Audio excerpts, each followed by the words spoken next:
Hello, I'm Bill LeMay, and thank you for watching Community Matters. We hope you'll continue to watch as we discuss issues facing our community and provide you with the resources and information needed to find solutions.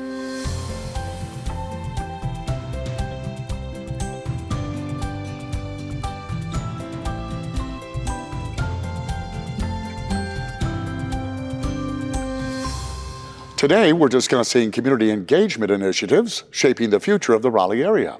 And we're joined by the City of Raleigh's Grady Bussey and Tiesha Mosley. And to both of you, welcome to the show. Thank you.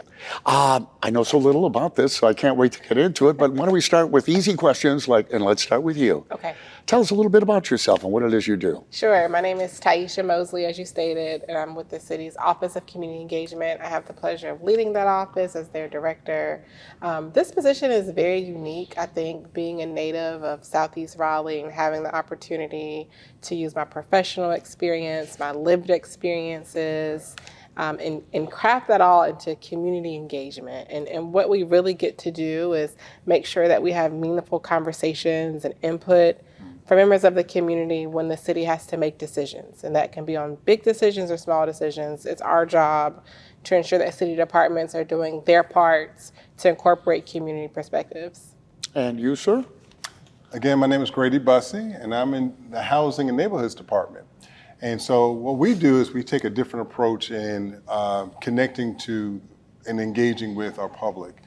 Historically, when you think about housing, you think about maybe down payment assistance or ways in which we do enforce codes in regards to homes that are, in disarray, or just dealing with our homeless population.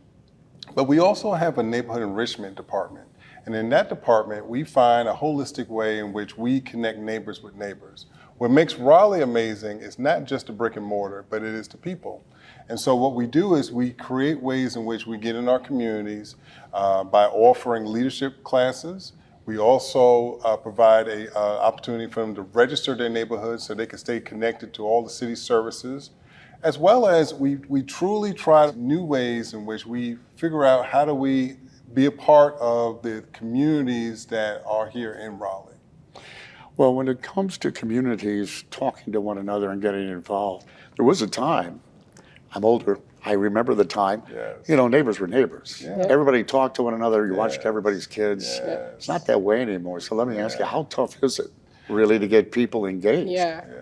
Well, I will say this. I think the reality is that Raleigh is still wanting that. I think,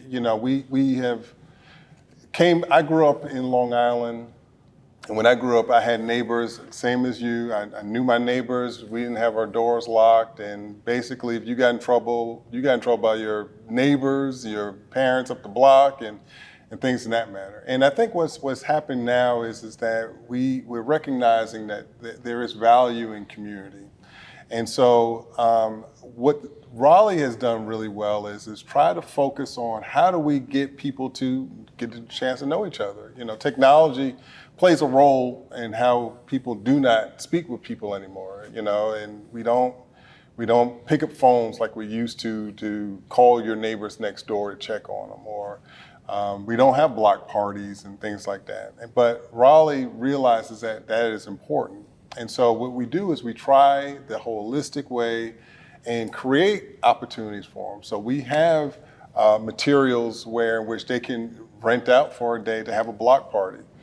We will print flyers for neighborhoods to be able to tell them about things that are happening.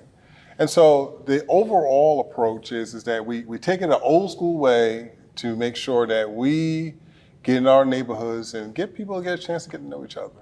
Well, that's good, but why is it important? Yeah, it's important because community is really what drives the bigger vision of when you think about the city of Raleigh. The city is not the city without the people to make it. And so another way that we emphasize the importance of that through our office, I'll tell you a quick story. A neighborhood that I lived in elementary school is called Worthdale. It's right off of Pool Road, and there was always a time where the ice cream truck would come and they would play the music and all the kids would run outside, and it was the best thing ever. Yeah. So we took a similar approach by creating our community engagement van. It doesn't have music that plays on the outside, but we have a speaker to get people to come. But anyways, the whole point of the van was to meet people where they are. So we take this van, we go into communities that either requested, or sometimes we just come because we know that community is having an event. We bring resources, Wi-Fi, iPads, computers, music, snacks. We have a tent, just things to get people to come have conversations with one another, and that's proven to really be successful. And that's important, again, because communities are the backbone of the city. Well, they are the voice, Yeah. and the city is supposed to listen to them. Exactly. Absolutely. Now, what is the Neighborhood Exchange? I've not heard of that. Who wants to take that? Yeah, so Neighborhood Exchange is one of these programs that I think our housing department is truly proud of. For the last 20 years, what we've done is tried to figure out ways in which our neighborhoods register with the City of Raleigh Housing Department to be able to offer services and offer different ways in which they can engage their own neighbors.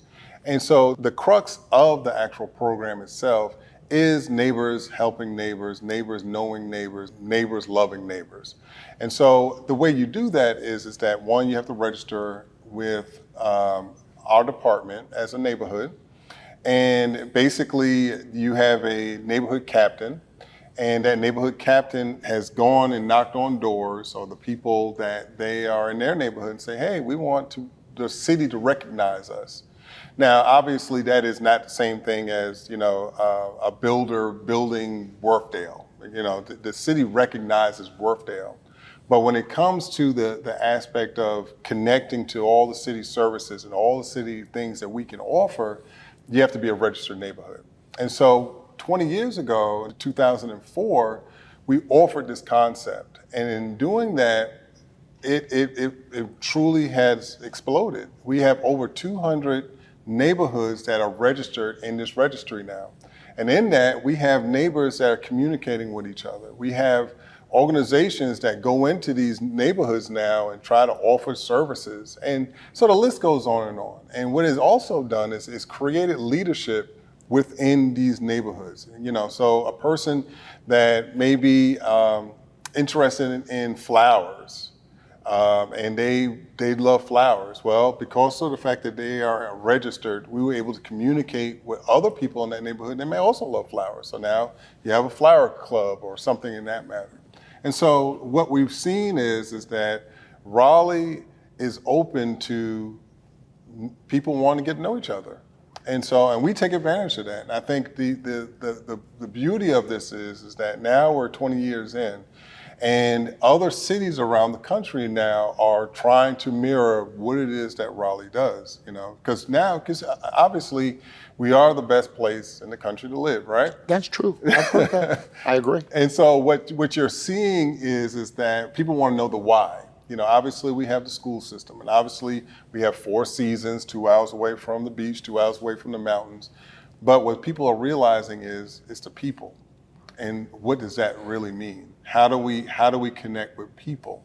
And through this registry, we've done a tremendous job in doing that. I bet people feel a lot safer, too, having it registered. It gives you that element of safety, Yeah. and you're willing to reach out to people that Yeah. maybe you don't know. All right, well, we got a lot more to talk about, and I'm so glad you can stay with us for the entire show.